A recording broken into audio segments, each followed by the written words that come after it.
The Knight's Tale, Part 4, as told by Patty Kewell. All day Monday there was a great feast in Athens, and everyone was in frolicking springtime spirits. The next morning a great company of well-dressed lords rode upon their steeds with pomp and circumstance to the palace. The instruments of battle were in position, and the hall was filled with people predicting who would be successful. Theseus awoke and then summoned the 2 Theban knights before him. Calling attention to the order of the day, a herald calmed the crowd and then proclaimed the Duke's will. Contrary to the original terms of the fight, and to avoid the shedding of blood, he banned many of the weapons and declared that none should die. He then laid out the rules of combat and means for victory, to which the people cheered. The Duke then rode with a knight on each side and his bride and Emily behind him to the theater. Throughout the morning, the townspeople entered and were seated in social order. Arcite entered with his red banner and company of 100 from the west gate of Mars, just as Palamon entered with his white banner and company of 100 from the east gate of Venus. Their forces were evenly matched, and once the names of each person was read aloud, the gates were shut and the tournament began. The tournament unfolded with the skills of all on grand display, as breastbones and shields shattered under the weight of heavy and well-placed blows. As one man was injured, he and his counterpart were removed from the battlefield. At times, Theseus called for a rest break. Meanwhile, the 2 knights, Arcite riddled with jealousy and Palamon crazed with the hunger of blood, had taken several blows. In a valiant struggle between Arcite and Palamon, with both of the kings fighting fiercely beside them, Palamon was injured and had to be quite reluctantly removed from battle. When Theseus saw that Palamon had been removed, he immediately called an end to the battle, proclaiming Arcite the victor. The crowds roared with cheering. In the heavens, Venus cried out and was consoled by Saturn. Arcite, who had vainly removed his helmet, began to proceed across the arena, all the while's eyes locked on Emily, who was compliantly gazing at him. As his horse pranced along, Pluto, at Saturn's request, spooked the horse, which reared, throwing Arcite, who landed on his head and was crushed by his armor. He was quickly taken to the palace and cut out of his armor, expected to recover. While the accident certainly threw a damper on everyone's spirits, the crowds were all relieved that despite an array of grave injuries, no one had died in the tournament. Theseus stayed behind to comfort and honor each participant, who were tending to their wounds with various remedies, and then hosted a magnificent feast that lasted throughout the night. Theseus's reflection of the tournament was that of bravery. None were considered defeated. As Theseus remarked, Arcite had simply fallen in an accident, and it had taken 20 men to remove the injured Palamon from the arena.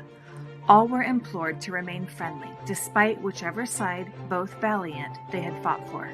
Theseus called them all brothers and hosted a contestants' feast that lasted 3 days before the kings and lords began their journeys home.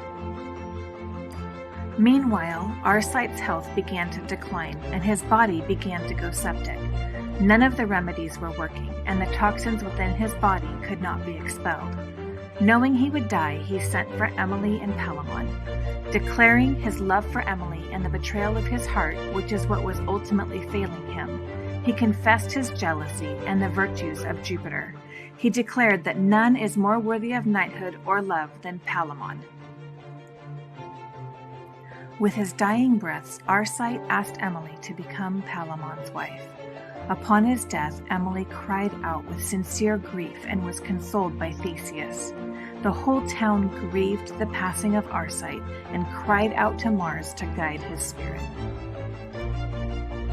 Theseus's father, Aegeus, consoled Theseus with poetic words, ultimately reminding him that every man is simply passing through this world and will eventually experience death. Theseus finally built a great tomb for Arcite in the same grove where he had declared and fought for his love for Emily. He dressed Arcite in fine royal wear and had him brought to the hall.